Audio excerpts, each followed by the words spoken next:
I arrived at my beach house with rental agents and discovered my son-in-law vacationing with his mistress, supposedly on a work trip. He sneered, "Tell my wife if you want. She's too scared to leave me." I nodded slowly and made one call, not to my daughter, but to someone who would destroy him. If you're watching this, subscribe and let me know where you're watching from. But let me back up and tell you how I got to that moment, standing in my own doorway, watching my daughter's world crumble before she even knew it. The October sun was warm on my face as I pulled into the driveway of my Myrtle Beach house. Two rental agents chattering excitedly in the back seat about staging and market potential. I'd been dreading this moment for weeks, but Frank's medical bills had drained our savings, and even 3 years after his passing, I was still drowning in debt. "Mrs. Walsh, this property is absolutely stunning," gushed Jennifer, the younger agent, her stilettos clicking on the wooden deck. "Oceanfront, 3 bedrooms, that gorgeous wraparound porch. We'll have no trouble finding buyers." I fumbled with my keys, hands shaking slightly. This house held 40 years of memories. Frank proposed to me on this very deck. Katie took her first steps in the living room. But memories don't pay bills, and at 64, I needed to be practical. "The master bedroom has that incredible view," I said, pushing open the front door. "Frank always said he wanted to wake up to the ocean every—" I stopped mid-sentence.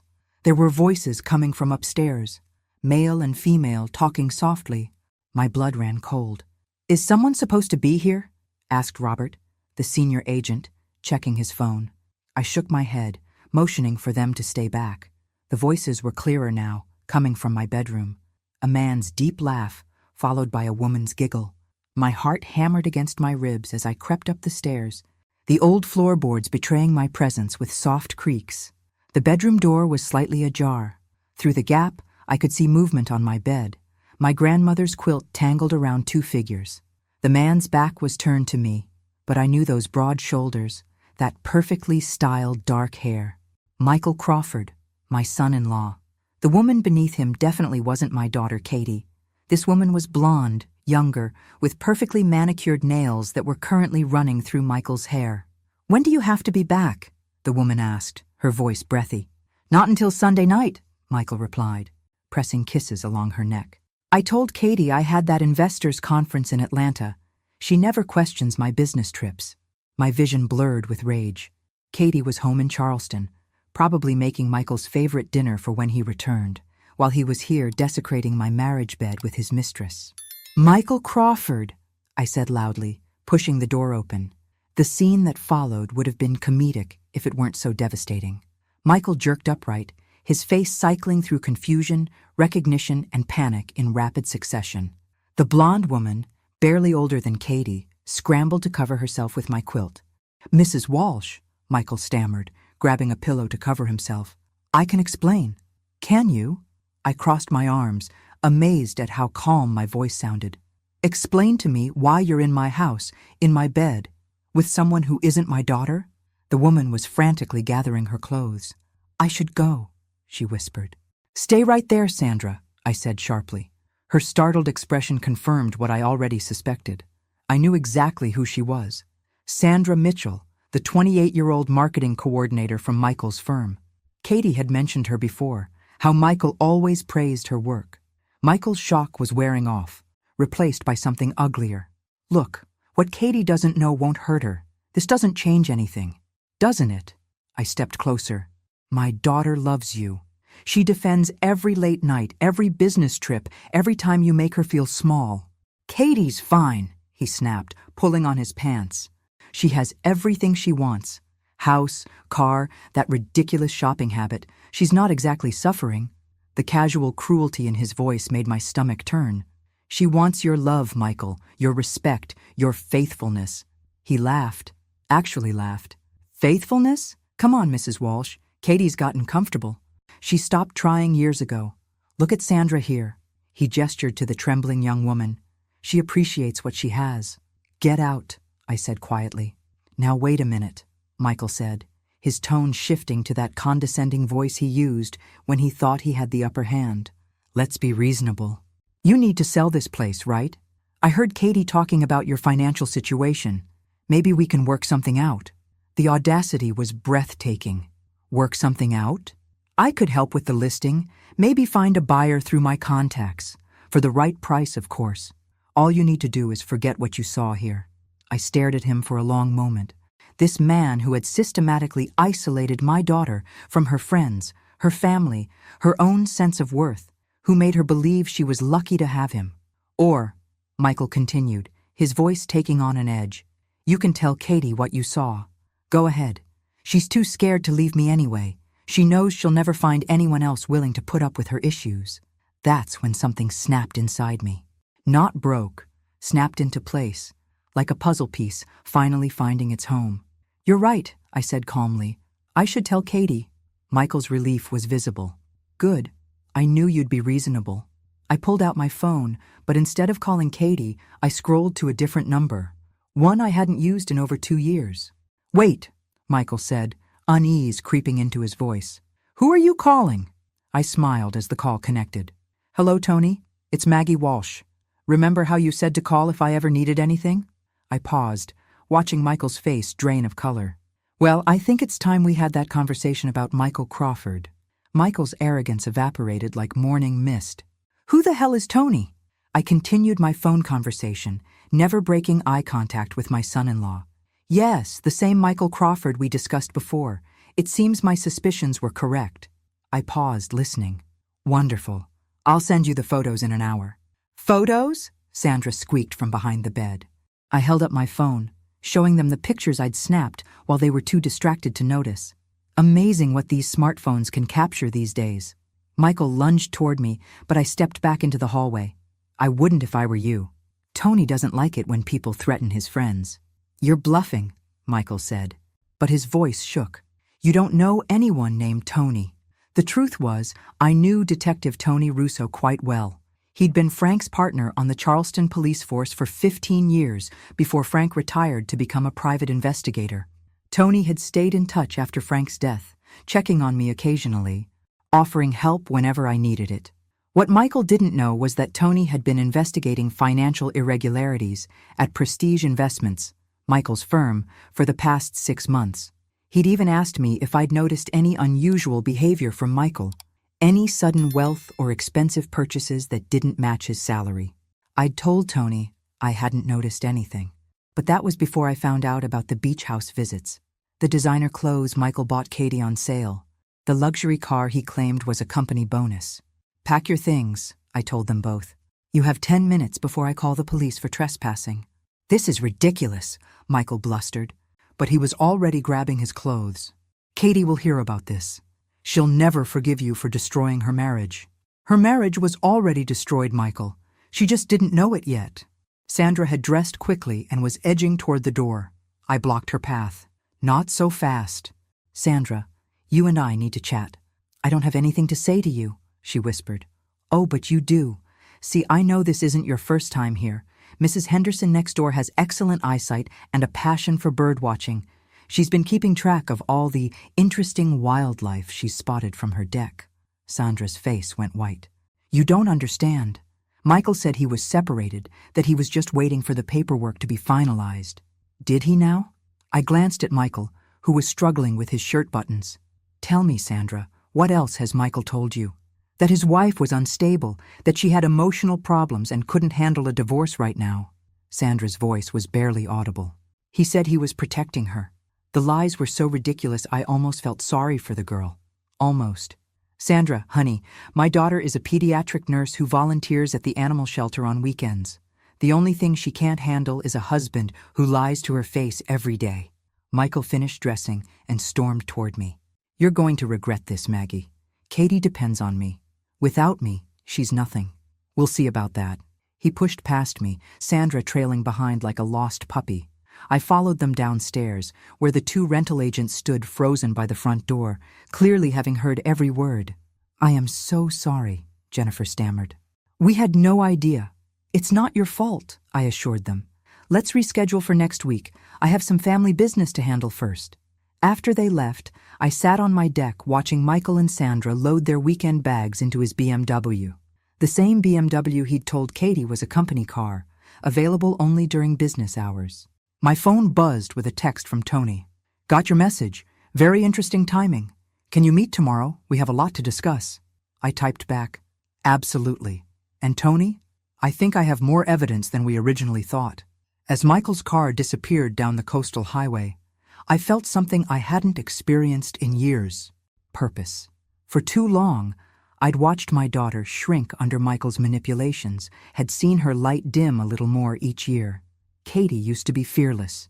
She'd backpacked through Europe alone, stood up to bullies in school, defended stray animals with the fierce protectiveness of a mother bear. Somewhere along the way, Michael had convinced her that her strengths were weaknesses, that her independence was selfishness.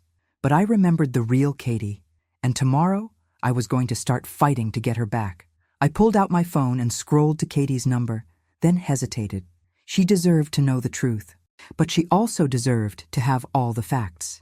If Tony's investigation had uncovered what I suspected, Michael's betrayal went far deeper than just adultery. Instead, I called my neighbor, Mrs. Henderson. Dorothy? It's Maggie. I wonder if you might have some time to chat about those bird-watching notes you've been keeping? The conversation that followed confirmed what I already knew. Michael and Sandra had been using my beach house as their private retreat for almost 6 months. Every business trip, every client dinner, every late night at the office. My daughter wasn't just married to a cheater. She was married to a man who was stealing from his own company, using her mother's house as a love nest, and systematically destroying her self-worth. But unlike Michael, I didn't underestimate my daughter. Katie was stronger than he knew. She just needed to remember that strength, and I was going to make sure she did. The next morning, I met Tony Russo at a small cafe near the Charleston courthouse. At 58, Tony still looked like the cop he'd been for 30 years. Alert gray eyes, weathered hands, and an easy smile that made people want to confess their secrets. Maggie, he stood to hug me. You look good. How are you holding up? Better now, I said, settling into the booth across from him. Tell me about this investigation. Tony glanced around the cafe, then leaned forward. Prestige Investments has been under surveillance for 8 months. We have evidence of a sophisticated embezzlement scheme involving multiple employees. My coffee cup trembled in my hands. And Michael? He's not just involved. Maggie, we think he's running it. The words hit me like a physical blow. Running it?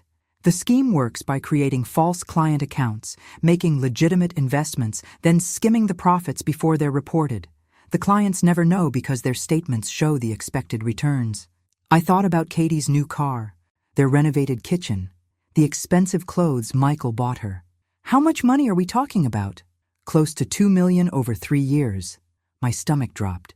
$2 million? The beauty of the scheme is that it looks legitimate on the surface.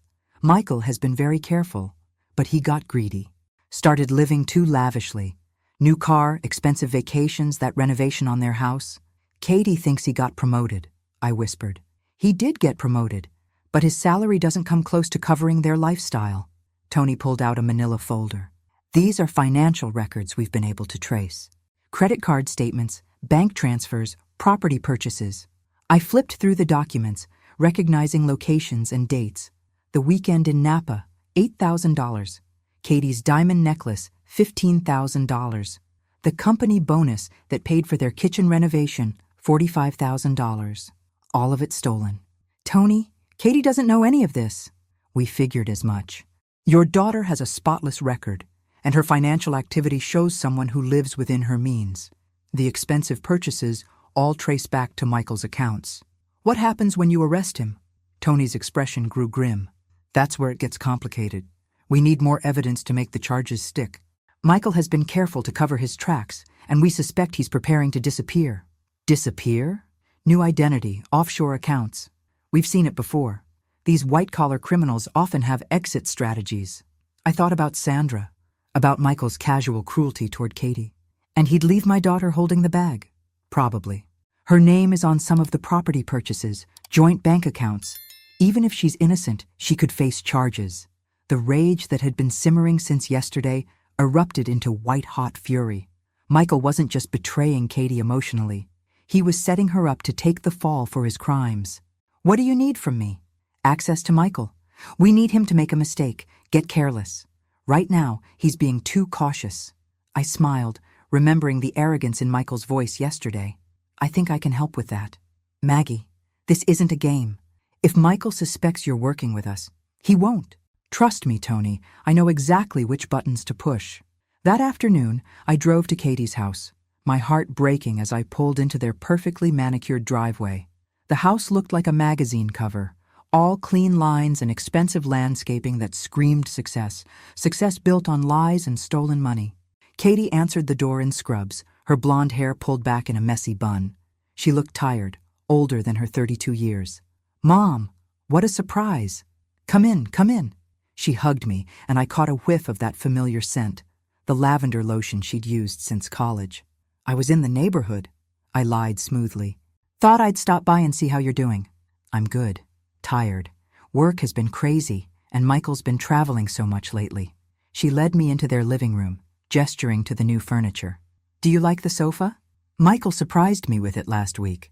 The sofa probably cost more than Katie made in 2 months. It's beautiful, honey. Business must be going well." "Oh yes, incredibly well. Michael keeps getting these amazing bonuses. Sometimes I feel like I'm married to a stranger, this successful, important businessman." Katie's laugh had a hollow quality. "Remember when we used to worry about rent money?" I remembered. I also remembered the vibrant, confident woman who used to laugh without reservation. "Katie, can I ask you something?" "Of course. Do you ever miss your old life, before all this success?" Katie's smile faltered. "What do you mean?" "You used to paint. You had that studio apartment with terrible lighting. But you'd stay up until 3 a.m. working on canvases. That was a long time ago, Mom. You were happy. I'm happy now." But she wouldn't meet my eyes. "Are you?" The question hung in the air between us. For a moment, I saw a flicker of the old Katie, the one who never backed down from difficult conversations. "Michael says artistic pursuits are selfish when you're building a life together," she said finally. "He's right. I need to focus on our future." "What about your future, Katie? What do you want?" "I want what we have. Security, stability, a nice home." Her voice sounded rehearsed, like she'd practiced these words in the mirror. "And what does Michael want?" Katie's expression shifted, became guarded. "Why are you asking me this?" "Because I love you, and I see how you've changed." "People change, Mom. They grow up. They realize that dreaming about being an artist doesn't pay the bills. Since when do you care about money?" "Since I realized how hard life can be without it." Katie stood up abruptly. "Would you like some coffee? I just made a fresh pot."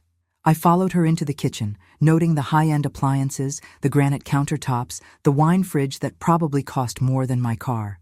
"Katie, if something happened, if everything fell apart, would you be okay?" She froze, coffee pot in hand.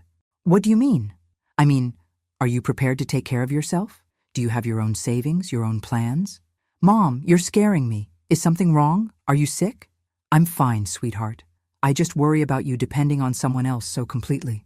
Katie set down the coffee pot and turned to face me. "Michael takes care of me. He makes sure I have everything I need. But what do you need, Katie? Really need?" For a moment, her carefully constructed composure cracked. I saw confusion, fear, and something else, a deep, aching loneliness. "I need to not worry about money," she whispered. "I need to feel safe. I need to know that someone wants to be with me." "Oh, honey." I reached for her, but she stepped back. "Don't. Please don't look at me like that." "Like what?" "Like you pity me." "I don't pity you. I'm proud of you. You're smart, talented, compassionate. You could do anything. Be anything." "I am something. I'm Michael's wife." The words felt like a slap. This confident, independent woman had been reduced to an appendage, a reflection of someone else's success. My phone buzzed with a text from Tony. "We may have to move faster than expected. Can you meet tonight?" I looked at my daughter, so fragile despite all the expensive trappings surrounding her. Whatever was coming, it was going to destroy the life she thought she had. But maybe, if I was careful, it could also give her back the life she'd lost. That evening, I met Tony at the police station. The fluorescent lights cast harsh shadows across his face as he spread files across his desk. "We intercepted communications between Michael and an offshore banking contact," he said without preamble. "He's planning to transfer the remaining funds and disappear within the next 2 weeks." 2 weeks? My heart raced. "What about Katie?" "That's what we need to discuss. Michael has been setting up your daughter as the fall guy for months. Joint accounts, forged signatures, property purchases in her name. Tony showed me documents that made my blood run cold. Katie's signature on investment papers she'd never seen. Her name on bank accounts she didn't know existed. Credit cards opened in her name to fund Michael's lifestyle. She could go to prison, I whispered. Not if we build a case showing she was manipulated. But we need evidence of coercion, proof that Michael deliberately deceived her. I can get that evidence. Maggie, no, it's too dangerous. If Michael suspects, he won't suspect. You said it yourself. He's arrogant. He thinks he's smarter than everyone else. Tony leaned back in his chair. What are you thinking? Michael believes Katie is completely under his control. He's also convinced that I'm a harmless old woman who can be bought or intimidated. I smiled grimly. He's wrong on both counts. Explain. Tomorrow is Katie's birthday. I'm going to throw her a party. A party? A surprise party. I'll invite all her old friends, the ones Michael has systematically isolated her from. I'll also invite some of Michael's colleagues from work. Tony frowned. To what end? People talk at parties, especially when they've had a few drinks. Michael will feel pressured to maintain his image as the successful husband. He'll brag, make boasts, maybe let something slip. That's a lot of maybes. There's more. I'm going to tell Michael that I've been having financial troubles, that I need to sell the beach house quickly. I'll ask for his help finding a buyer. And? Michael can't resist an opportunity to exploit someone. He'll try to manipulate the sale, probably offer to buy it himself at below market value. When he does, he'll have to explain where he's getting the money. Tony considered this. It could work. But you'd be wearing a wire. Fine. And if he gets suspicious, you call it off immediately. Understood. We spent the next hour going over details, setting up contingencies. As I drove home, my phone rang. Katie's name appeared on the screen. Hi, sweetheart. Mom, Michael told me something weird happened at the beach house yesterday. My grip tightened on the steering wheel. Oh? He said you were there with some real estate agents and you seemed upset about something. He was worried about you. The audacity was breathtaking. I was just feeling emotional about selling the house. You know how attached I am to that place. That's what Michael thought. He offered to help you find a buyer through his business contacts. Did he? He feels terrible that you're struggling financially. We both do. I could picture Michael coaching her on this conversation, feeding her lines designed to make me feel guilty and dependent. That's very thoughtful of you both. Actually, that's why I'm calling. Michael suggested we take you out for dinner tomorrow night, to talk about the house sale and just spend time together. Tomorrow is your birthday. Katie. Oh, right. I forgot. The fact that she'd forgotten her own birthday told me everything I needed to know about her mental state. Well, then we should definitely celebrate. Why don't you both come to my house instead? I'll cook. Are you sure? Michael has been so busy lately. I insist. It's been too long since we had a proper family dinner. After we hung up, I sat in my driveway for a long moment. Tomorrow night, I would begin the process of destroying my daughter's marriage and probably her sense of reality. But I would also begin the process of saving her life. The next afternoon, I spent hours preparing Katie's favorite meal, pot roast with vegetables, homemade rolls, and the chocolate cake I'd made for every one of her birthdays since she was 5. At 6 o'clock, they arrived. Katie looked beautiful in a blue dress I'd never seen before, another one of Michael's expensive gifts. Michael wore a tailored suit that probably cost more than most people's monthly salary. Mom, this smells incredible, Katie said, hugging me. You didn't have to go to all this trouble. It's no trouble, it's your birthday. Michael surveyed my modest dining room with barely concealed condescension. Nice place, Maggie. Very cozy. Thank you. It's not much, but it's home. During dinner, I watched Michael perform his role as the devoted husband. He complimented Katie's appearance, asked about her work, made jokes that weren't quite funny. Katie responded with practiced smiles and grateful looks. It was like watching a play where both actors had forgotten they were performing.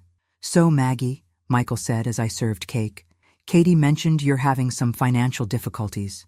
I wouldn't say difficulties, more like adjustments. Frank's medical bills, you know. Of course, that must be stressful. It is, especially since I need to sell the beach house quickly. I was hoping to get market value, but the agents say it could take months. Michael's eyes sharpened with interest. What do you consider market value? Well, the comparable properties are selling for around $400,000. But I'd take $350,000 for a quick sale. That's a significant loss. I don't have much choice. The mortgage payments are becoming difficult to manage. Michael exchanged a look with Katie. You know, I might be able to help. I have contacts in real estate investment, people who buy properties quickly for cash. That sounds wonderful. What kind of timeline are we talking about? I could make some calls this week. These investors typically move fast when they see the right opportunity. And what would they consider the right opportunity? Michael leaned forward, his businessman persona fully activated. Properties that can be acquired below market value and flipped quickly.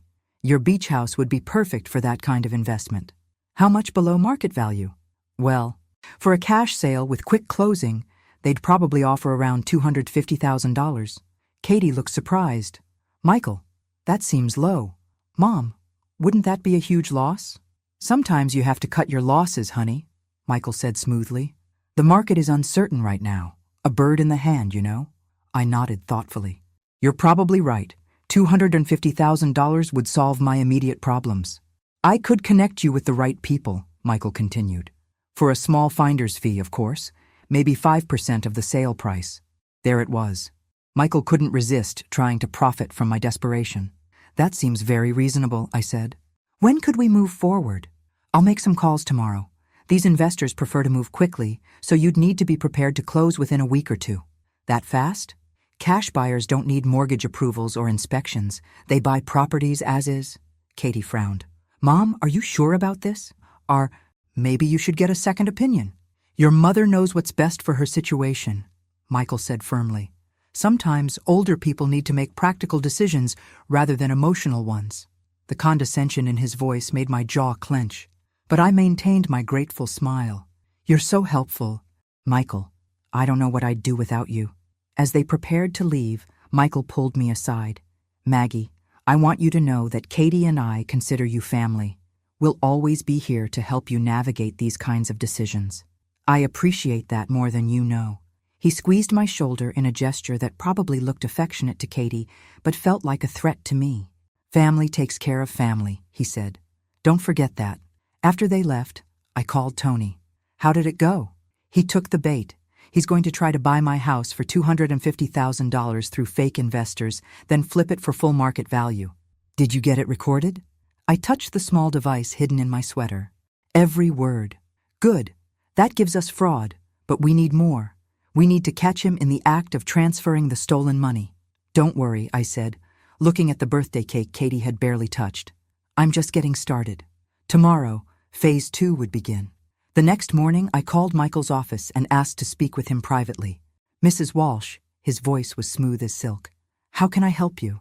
I've been thinking about our conversation last night, about the house sale. Of course. I've already reached out to some contacts, very promising responses. That's wonderful, but I was wondering, could we meet today? I have some questions about the process, and I'd prefer to discuss them in person. Absolutely. Why don't you come to my office around 2 p.m.? Prestige Investments occupied the top 3 floors of a gleaming downtown Charleston building. The lobby screamed success.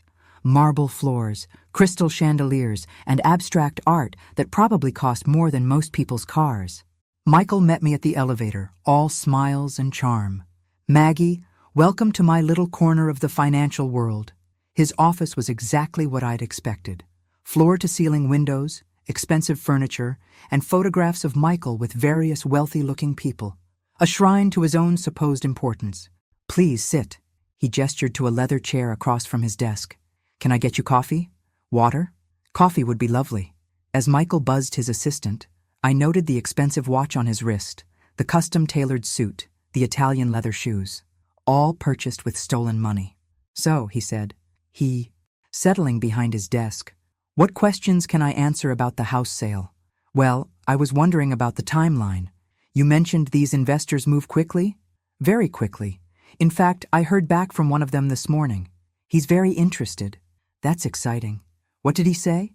Michael pulled out a file folder. Props for his performance. He's prepared to offer $240,000 for a cash purchase, closing within 10 days. $240,000. Yesterday you mentioned $250,000. These investors are negotiators, Maggie. They start low and work their way up. but $240,000 is still an excellent offer for a quick sale. I pretended to consider this. And your finder's fee? Given the quick turnaround and the service I'm providing, I think 8% would be appropriate. So Michael was planning to steal $19,200 from me while helping his fake investor steal $160,000. The greed was staggering. That seems fair, I said. But I have to ask, this investor, he has the cash available immediately? Absolutely. These high net worth individuals keep substantial liquid assets for exactly these kinds of opportunities. High net worth individuals? What kind of business is he in? Michael hesitated for just a moment. Import-export. Very successful operation. I see. And you've worked with him before? Several times. Very reliable, very discreet. I nodded thoughtfully.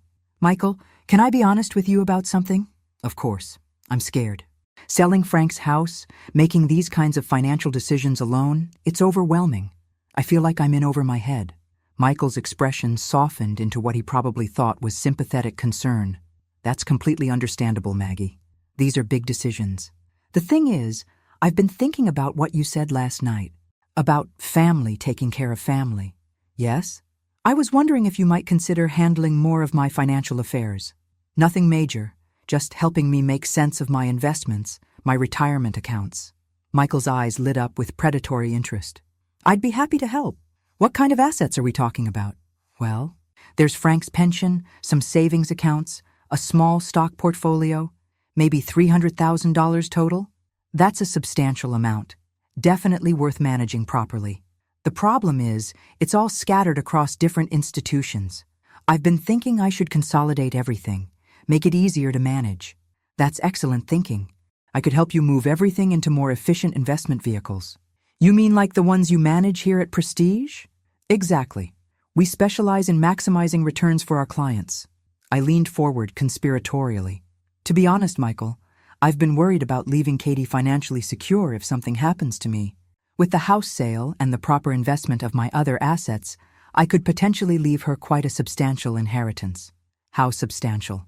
Well, if we sell the house for $240,000 and properly invest my other assets, maybe $600,000 or $700,000 total. Michael was practically salivating.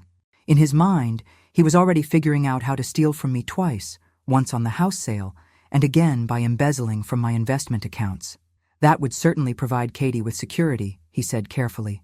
The thing is, I'd want you to be the executor of my estate, someone I trust to make sure Katie is taken care of. I'd be honored. And of course, as executor, you'd receive a fee for your services. What would be appropriate for managing that size estate? Well, executor fees are typically 2 to 3% of the total estate value. So Michael was now planning to steal money from my inheritance too. The man had no limits. That seems very reasonable. Should we start the paperwork? Absolutely. I can have my assistant draw up some preliminary documents this afternoon. I stood up to leave, then paused, as if remembering something. Oh, Michael? There is one other thing. Yes? I've been having some issues with my current financial advisor. He keeps asking uncomfortable questions about my spending patterns, wanting to verify purchases I've made. It's quite intrusive. Michael's demeanor shifted slightly. What kind of questions? Oh, about the home improvements I've made, some of the gifts I've given to family members. He seems to think I'm spending more than my income supports.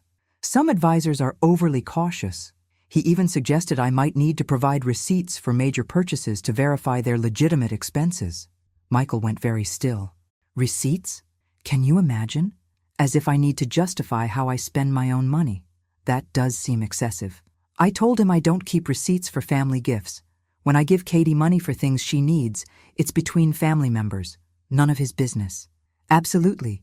Family financial arrangements are private matters. I gathered my purse and stood. Well, I should let you get back to work. When can we move forward with the house sale? I'll contact the investor today. We could probably have contracts drawn up by tomorrow.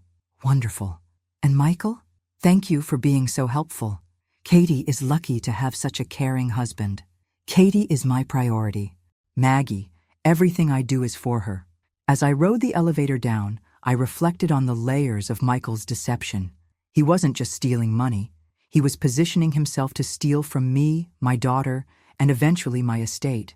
But what he didn't know was that Detective Tony Russo was listening to every word through the wire I was wearing. And by tomorrow, we'd have enough evidence to put Michael away for a very long time. The only question remaining was how to protect Katie when Michael's world came crashing down. And I was pretty sure I had a plan for that too. That evening, I drove to Katie's house unannounced. I found her in the garden, pulling weeds with an intensity that suggested she was working through some serious emotions. "Mom?" She sat back on her heels, surprised. "What are you doing here?" "I wanted to talk to you, away from Michael." Katie's expression became guarded. "Why away from Michael?" "Because I think you and I need to have an honest conversation. One we probably should have had months ago." She pulled off her gardening gloves and stood, brushing dirt from her knees. "Come inside. I'll make tea." In the kitchen, I watched my daughter move with mechanical precision, filling the kettle, arranging cups, retrieving sugar and cream. Everything perfect. Everything controlled. "Katie, when was the last time you painted?" "Mom, we've been through this. Humor me. When?" She paused, teacup halfway to her lips. "I don't know. Maybe 2 years ago?" "What happened to all your supplies? Your easel, your paints?" "They're in the garage. Michael needed the spare room for his home office. And you were okay with that?" "Of course. His work is more important than my hobby." "Since when is your art a hobby?" Katie set down her cup with more force than necessary. "Since I realized that being a dreamy artist doesn't pay the bills or provide security. You make good money as a nurse. I make decent money. Michael makes real money. And that's more important than your happiness? My happiness depends on feeling secure. Mom, on knowing I'm taken care of." I studied my daughter's face, noting the tight lines around her eyes, the way she held her shoulders as if bracing for impact. "Katie, do you remember what you used to say about money when you were in college?" "That was different. I was young and naive. You used to say that money was just a tool, that the goal was to have enough to do what you loved, not to accumulate wealth for its own sake. People change their priorities, or people get convinced to change their priorities." Katie's jaw tightened. "If you're implying that Michael somehow brainwashed me, I'm saying that the Katie I raised wouldn't sacrifice her dreams for anyone. I didn't sacrifice anything. I made mature choices. Did you? Or did someone make you believe that your dreams were selfish and impractical?" We sat in silence for a moment. Outside, I could hear Michael's car pulling into the driveway. "Katie, I need to ask you something, and I need you to be completely honest with me. Okay? Are you happy?" "Really, truly happy?" Katie's composure cracked slightly. "What kind of question is that?" "The kind that requires an honest answer. I'm content. I have a good life." "That's not what I asked." Michael's key turned in the front door. "I asked if you're happy." "Happiness is overrated," Katie said quickly. "Security matters more." Michael appeared in the kitchen doorway, his smile faltering when he saw me. "Maggie, another surprise visit." "I was just leaving," I said, standing. "Katie and I were catching up." "How nice. I hope you weren't discussing anything too serious." "Just family things," Katie said, avoiding my eyes. Michael moved to stand behind Katie's chair, his hands resting on her shoulders in what looked like an affectionate gesture, but felt more like a claim of ownership. "Family is everything," he said, his grip tightening slightly. "Isn't that right, Katie?" "Of course." I gathered my purse and kissed Katie's cheek. "Think about what we discussed, sweetheart." "I will." As I drove home, I thought about the way Katie had flinched when Michael touched her shoulders, the relief in her voice when I said I was leaving. My daughter was living in a beautiful prison, and she'd been convinced that the bars were for her protection. Tomorrow those bars would come crashing down. The question was whether Katie would see it as liberation or destruction. My phone rang as I pulled into my driveway. Tony's name appeared on the screen. "How did the office meeting go?" "Perfectly. He's planning to defraud me in at least 3 different ways. And tonight, Katie is more fragile than I thought. When this comes out, she's going to need serious support. We've arranged for a victim advocate to be present during the arrest, someone specifically trained in financial abuse cases." "Good. Tony, there's something else. I think Michael has been psychologically manipulating Katie for years, isolating her, undermining her confidence, making her financially dependent. That fits the profile. These white-collar criminals often use emotional manipulation to control their victims. She's going to blame herself when she finds out about the stolen money. The advocate will help with that. Maggie, are you ready for tomorrow? Tomorrow, Michael would bring me contracts for the house sale. He'd try to rush me through the signing, eager to set his final theft in motion. Instead, he'd find himself under arrest for embezzlement, fraud, and conspiracy. I'm ready, I said. The question is whether Katie will ever forgive me for destroying her world. You're not destroying her world. Maggie, you're saving her from a lie. As I hung up the phone, I looked at the photo on my mantel, Katie at her college graduation, paint-stained and radiant, holding up a canvas she'd completed the night before. She'd painted a sunrise over the ocean, all golden light and infinite possibility. Tomorrow, I was going to help my daughter find her way back to that light, even if she hated me for it. The next morning arrived with the kind of crisp October air that made everything feel possible. I dressed carefully in my best navy suit, the one Frank always said made me look distinguished, and positioned the recording device Tony had given me. At exactly 10 a.m., Michael knocked on my door, briefcase in hand, and that practiced smile plastered across his face. Maggie, you look wonderful this morning. Thank you, Michael. Come in, come in. He settled into my living room like he owned the place, spreading contracts across my coffee table with theatrical efficiency. I have excellent news, he announced. My investor friend was so impressed with the property photos that he's prepared to move forward immediately. I leaned forward with what I hoped looked like eager anticipation. How immediately? We could close tomorrow if you're ready to sign today. Tomorrow? That seems awfully fast. Cash buyers don't mess around, Maggie. When they want something, they move quickly. Michael pulled out an official-looking document. This is the purchase agreement. $240,000 cash, as is condition. No inspections, no contingencies. I pretended to study the contract while noting the details Tony would want to hear. The buyer was listed as Coastal Properties LLC, undoubtedly a shell company Michael had created for this purpose. And your fee? 8% as discussed, $19,200. I picked up my pen, then hesitated. Michael, I have to ask, this buyer, he's legitimate? I'm not going to have any legal problems? Absolutely legitimate. I've done business with him many times. And the money? It's legal money? Michael's smile tightened almost imperceptibly. Maggie, what kind of question is that? I'm sorry. It's just that Frank always warned me about deals that seem too good to be true. This isn't too good to be true. It's a fair market transaction. I nodded and signed the first page, then paused at the second. What's this about a cashier's check being held in escrow? Standard procedure. The money gets deposited with a neutral third party until closing. And who is this third party? Prestige Investments has an escrow account for exactly these kinds of transactions. Of course they did. Michael was planning to route the stolen money through his own company's accounts to make it look legitimate. That's convenient, I said, signing the second page. We aim to make things easy for our clients. As I reached for the final page, my doorbell rang. Michael frowned. Are you expecting someone? I don't think so. I went to the window and felt my heart skip. Tony Russo was standing on my porch, along with two other men in suits. Oh my, that's Detective Russo, Frank's old partner. Michael went rigid. Detective? He stops by occasionally to check on me. Frank asked him to keep an eye out. I opened the door with a bright smile. Tony, what a lovely surprise. Good morning? Maggie, I hope I'm not interrupting anything important. Not at all. Come in, come in. Michael Crawford is here, Katie's husband. We're just finishing up some paperwork. Tony stepped into the living room, his eyes taking in the contracts spread across the coffee table. Mr. Crawford, we meet at last. Michael had gone pale. Have we met? Not formally, but I've heard a lot about you. Really? From whom?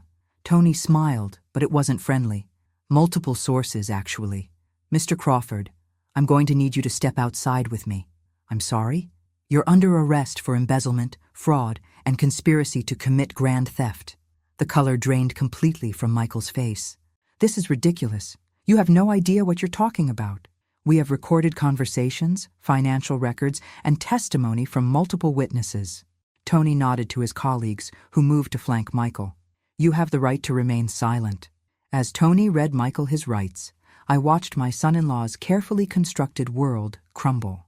The arrogance melted away, replaced by panic and desperate calculation. "This is a mistake," Michael kept repeating. "I haven't done anything wrong." "Tell it to the judge," Tony said, cuffing him. "Mrs. Walsh, we'll need you to come to the station later to give a formal statement." "Of course." As they led Michael away, he turned back to me with a look of pure hatred. "You have no idea what you've done. Katie will never forgive you for this." "We'll see about that," I said calmly. After they left, I sat in my quiet living room, staring at the unsigned contracts. In a few hours, Katie would learn that her husband was a criminal and that her mother had been instrumental in his arrest. I picked up my phone and dialed her number. Katie answered on the second ring. "Mom, is everything okay?" "Sweetheart, I need you to come over, right away." "What's wrong? You sound strange." "I'll explain when you get here. Can you leave work?" Yes, I suppose." "Mom, you're scaring me." "I know. Just come, please." 20 minutes later, Katie rushed through my front door, still wearing her scrubs from the hospital. "What's the emergency? Are you hurt? Sick?" "Sit down, Katie." "Oh God, you are sick. What is it? Cancer? Your heart?" "I'm fine, physically. But we need to talk about Michael." Katie's expression shifted from worry to defensiveness. "What about Michael? He was arrested this morning." The words hung in the air like smoke. Katie stared at me as if I'd spoken in a foreign language. "Arrested? For what?" "Embezzlement. He's been stealing from his company for years." "That's impossible." Katie's voice was barely a whisper. "Michael would never. He's successful. He earns good money. The money he's been spending. The lifestyle you've been living. It was all stolen, Katie." "No." She stood up abruptly, pacing to the window. "No, that can't be right. There's been a mistake." I pulled out the documents Tony had shown me, bank records, financial statements, evidence of Michael's crimes. "It's all here, sweetheart. $2 million stolen over 3 years. Katie's knees buckled. I caught her arm and guided her back to the chair. $2 million? Her voice cracked. "But that means the house, the car, my jewelry, all purchased with stolen money." "Oh, God." Katie buried her face in her hands. "I'm going to prison." "No, you're not. The police know you were an unwitting victim." "Victim?" Katie's head snapped up.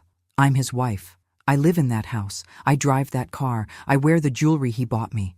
How can I be a victim?" "Because you didn't know where the money came from." "But I should have known. I should have asked questions, demanded explanations." I knelt beside her chair. "Katie, Michael is a master manipulator. He spent years convincing you that you were lucky to have him, that you couldn't survive without him. Maybe I am lucky. Maybe I can't survive without him." The defeated tone in her voice broke my heart. "Sweetheart, you're one of the strongest people I know. You just forgot that about yourself. Strong people don't get fooled for years. Strong people don't live off stolen money without realizing it. Smart people get fooled by experts, Katie. And Michael is an expert." We sat in silence while Katie processed the magnitude of what had happened. Finally, she looked up at me with red-rimmed eyes. "How did you know? How did you find out?" That was the question I'd been dreading. "I caught him with another woman." "What?" "At the beach house, yesterday morning. He was there with his secretary, Sandra." Katie's remaining composure shattered completely. She doubled over as if she'd been punched, sobbing with the kind of raw pain that comes from the deepest betrayal. "How long?" she gasped between sobs. "I don't know. Several months at least." "So while I was making his favorite dinners and ironing his shirts and believing every lie he told me about working late, he was sleeping with someone else?" "Yes. In your house. In your bed." "Yes." Katie's sobs turned to rage. "That bastard, that lying, stealing, cheating bastard. There's more, Katie." She looked up, her face streaked with tears. "More? He was setting you up to take the blame for the thefts.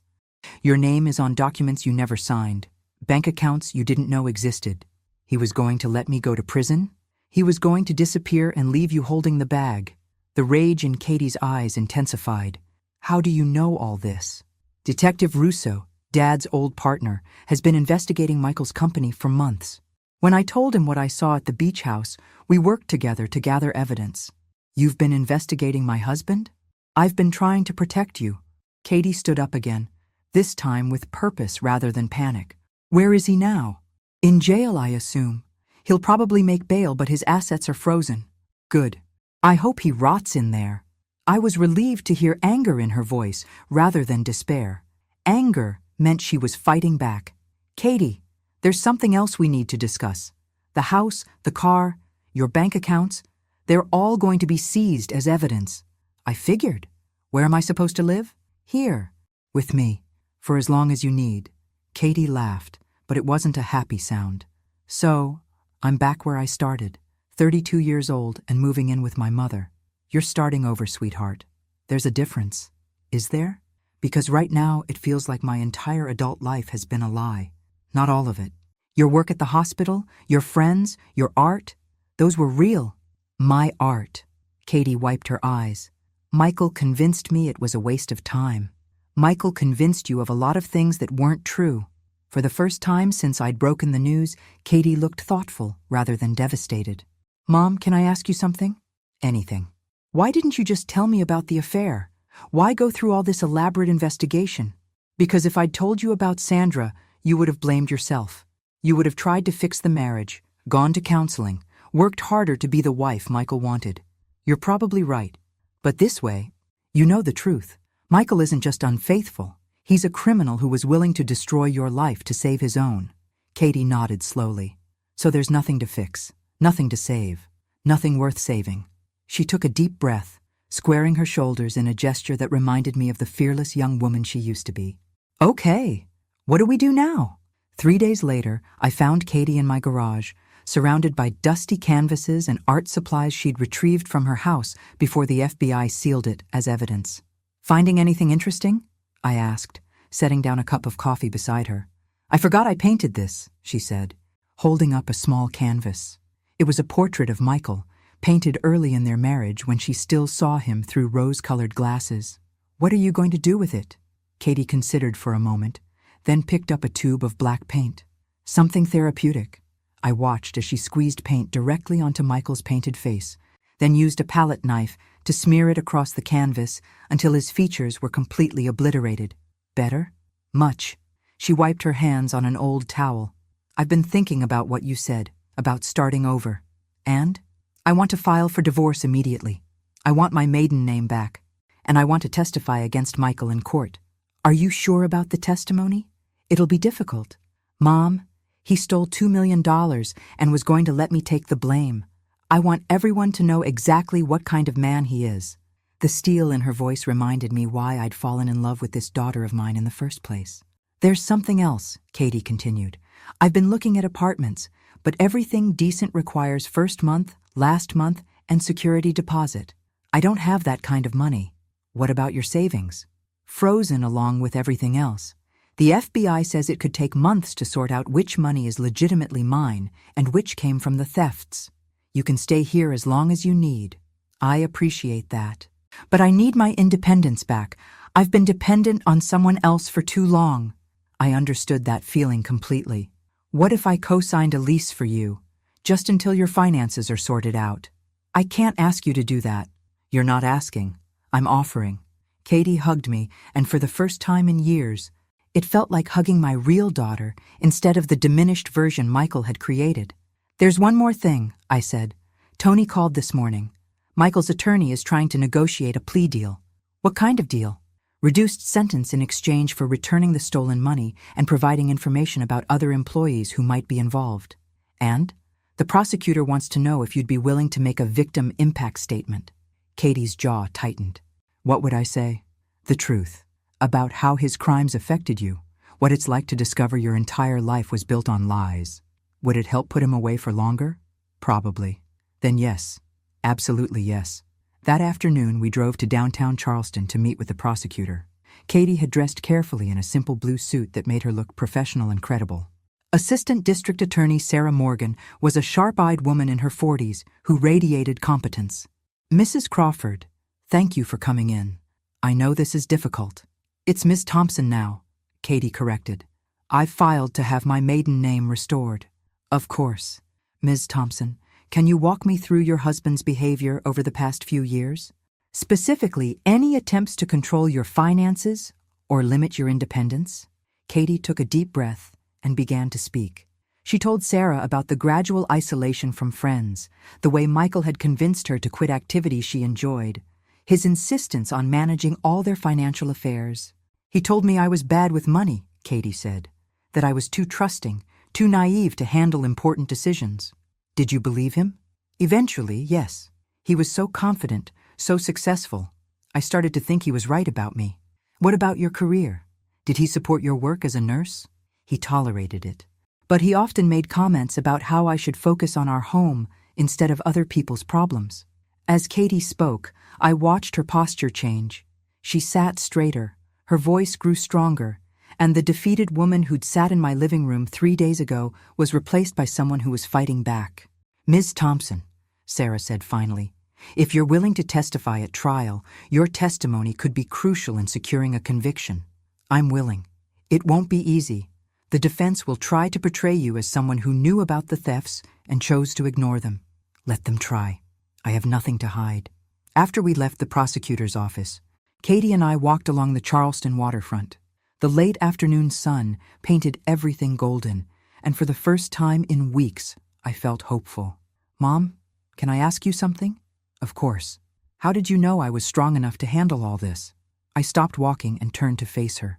Because you're my daughter, and because I remember who you were before Michael convinced you to be someone smaller. I don't feel strong. I feel angry and humiliated and scared. Anger can be strength if you channel it properly, and being scared just means you're smart enough to understand the stakes. Katie nodded, looking out over the harbor where sailboats bobbed in the gentle waves. I want to start painting again, she said suddenly. That's wonderful. Real painting, not just therapy sessions in the garage. I want to take classes, maybe even try to sell some work. What would you paint? Katie smiled, the first genuine smile I'd seen from her in years. Freedom. I want to paint what freedom looks like. The trial began on a crisp Monday morning in November. I sat in the front row of the courtroom, watching Katie take the witness stand with quiet dignity. She'd chosen to wear a simple gray dress that made her look both vulnerable and strong.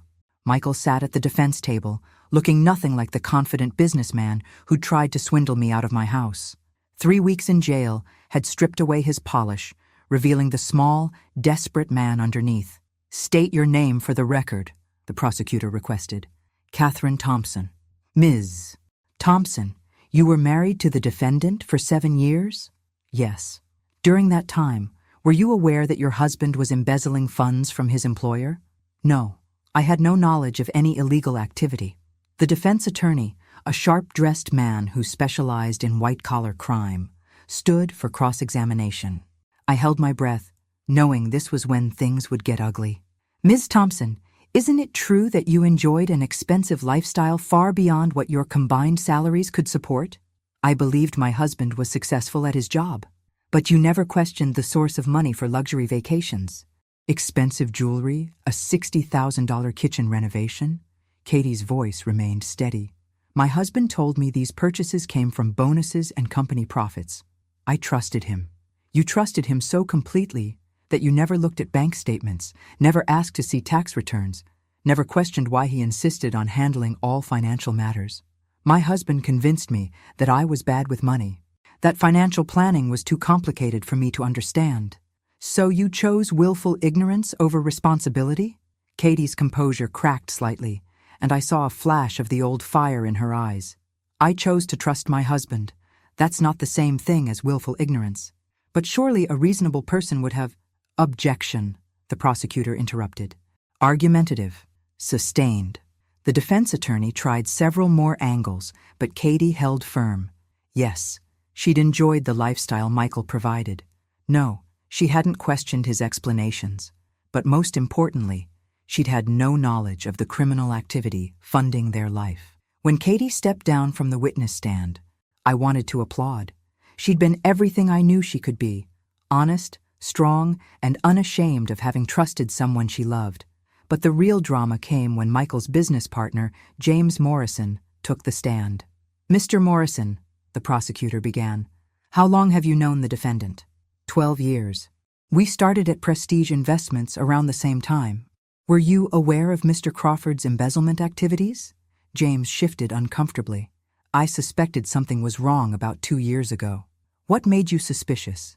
Michael's lifestyle didn't match his salary. He was driving expensive cars, taking luxury vacations, wearing watches that cost more than I make in 6 months. Did you report these suspicions? No. Why not? James looked directly at Michael for the first time. Because he offered to cut me in. A gasp went through the courtroom. This was news to everyone, including the prosecutor. Mr. Morrison, are you saying you participated in the defendant's crimes? I'm saying he tried to recruit me. He showed me how the scheme worked, promised I could make an extra $50,000 a year with minimal risk. And your response? I told him no, but I also didn't report him. Why not? Because I was scared. Michael made it clear that if anyone investigated him, he had contingency plans. The prosecutor leaned forward. What kind of contingency plans? He said he had documentation that would implicate other people in the company, people who had nothing to do with the thefts. Did he mention any specific names? James hesitated, then looked at Katie in the gallery. He said his wife's name was on enough documents to send her to prison for 20 years. The courtroom erupted. Michael's attorney objected frantically, but the damage was done. Everyone now understood that Michael hadn't just stolen money, he deliberately framed his wife as insurance against getting caught. During a recess, Katie found me in the hallway, tears streaming down her face. Did you hear that? He was planning to blame me from the beginning. It wasn't just about leaving me when he got caught. He was actively setting me up. I heard. How could I have been so blind? How could I have married someone so evil? Katie, listen to me. Michael is a sociopath. He's probably fooled dozens of people over the years. The fact that you trusted him says something about your capacity for love, not your judgment. I don't think I'll ever be able to trust anyone again. You don't have to decide that today. Right now, just focus on getting through this trial. But I could see the damage Michael had done went deeper than financial fraud. He'd stolen Katie's ability to trust herself, her confidence in her own judgment. That night, as we sat in my living room reviewing the day's testimony, Katie made an announcement that surprised me. I've decided to write a book. A book? About financial abuse in marriages. About how smart, capable women can be systematically manipulated and controlled. That's a wonderful idea. I want other women to recognize the warning signs I missed. I want them to know they're not alone, and they're not stupid. Looking at my daughter, really looking at her, I realized that Michael's greatest crime wasn't stealing money. It was convincing a brilliant, talented, compassionate woman that she was weak and worthless. But he'd failed. Katie was still brilliant, still talented, still compassionate, and now she was angry enough to fight back. The predator had awakened the warrior, and I couldn't wait to see what she did next. The jury deliberated for only 6 hours before returning with their verdict, guilty on all counts. Michael Crawford was sentenced to 12 years in federal prison and ordered to pay $2.3 million in restitution. As the bailiff led him away in handcuffs, Michael looked back at Katie one last time. But instead of the broken woman he'd tried to create, he saw someone who was staring back at him with cold, satisfied justice. How does it feel? I asked Katie as we left the courthouse. Like I can breathe again for the first time in years. 6 months later, I stood in the back of a small art gallery in downtown Charleston, watching my daughter hold court at her first solo exhibition. The paintings were extraordinary, bold, vibrant canvases that captured both pain and liberation with stunning clarity. The centerpiece was a large painting titled Breaking Free, a woman emerging from dark, tangled chains into brilliant sunlight. It had sold within minutes of the opening. "Mom, come meet someone," Katie called, approaching with a distinguished-looking man in his 50s. "This is Dr. Marcus Webb. He's been following my story and wants to discuss something with me." Dr. Webb shook my hand warmly. "Ms. Walsh, your daughter is remarkable. Her insights into financial abuse could help thousands of women." "What kind of help?" I asked. "I run a nonprofit that provides legal and financial counseling to abuse victims.